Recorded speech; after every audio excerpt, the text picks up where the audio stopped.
Hello mga Lodi, may nag-send kasi sa akin about dito sa Space Spy kung pwede ko daw i-review. I-check natin siya ngayon para hindi tayo ma-scam ulit, right? So eto, nagpakita siya sa BSC News. Pero tandaan nyo na kahit nagpakita sa BSC News, hindi to na-endorso ng BSC. Nakita nyo naman dito na sponsored. Ibig sabihin, itong gumawa ng project dito ay nagbayad sila.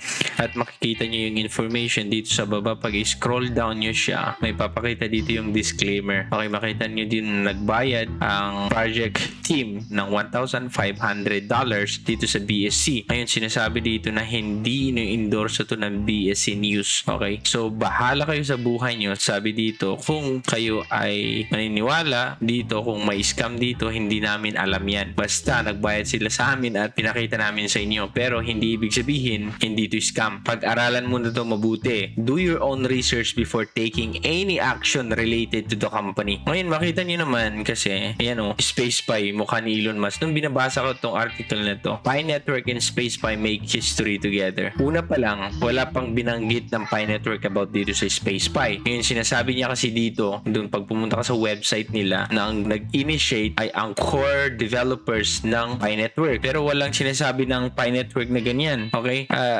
Kahit nag-initiate sila. Kasi nga, bakit ba sila gagawa ng another project na hindi pa nga tapos yung isa? Marami pa silang hinahabol tapos nag-i-initiate pa sila ng ibang project. Okay, sinasabi na ang team dito sa Space Spy ay mga pioneers. Ito, siguro mga pioneers pero gustong mang-scam. Pag-check nyo kasi dito, sinasabi din nila dito sa article na to na sumali daw sila dun sa Pi Hackathon 2021. Pero wala akong narinig na Space Spy o anong application. Dapat binanggit nila yung application na create nila dito na sinasabi nila na naka-receive daw sila ng excellent result. Pangatlo, ang napansin ko, bakit nila inilaunch itong project na to sa BSC? Meron namang Pi Network, di ba? Ang rason nila, habang nag-aantay daw sa pag-launch ng Pi Network, yun ang rason nila. Magkakaroon ng cross-chain ang BSC at saka Pi Network. Pero hindi yun yung roadmap dito sa Pi Network. Pi Network ay magkakaroon siya ng isang ecosystem ang Pi Network na kung saan andyan na lahat. Kung kasali yung project mo dyan, andun gagamitin natin siya. Pero hindi sa BSC Scan, kundi sa Pi Network. So, eto kasi, kailangan mo mag-invest sa PancakeSwap. So, hindi kayo basta-basta kung maniwala. Alam mo kasi, ang dami kasing pioneers. Tapos, kasagsagan pa na talagang nagagamit yung cryptocurrency. Ngayon, eto na, nagtitake advantage ang iba. Gagawa ng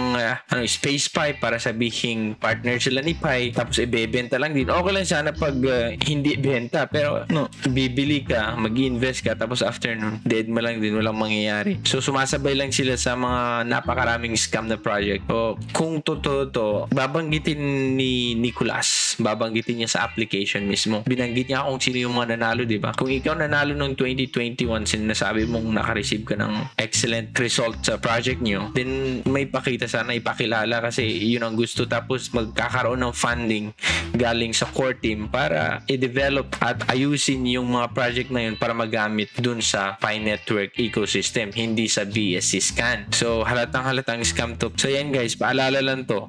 Bantay-bantay lang dito guys, and see you on my next video. Bye.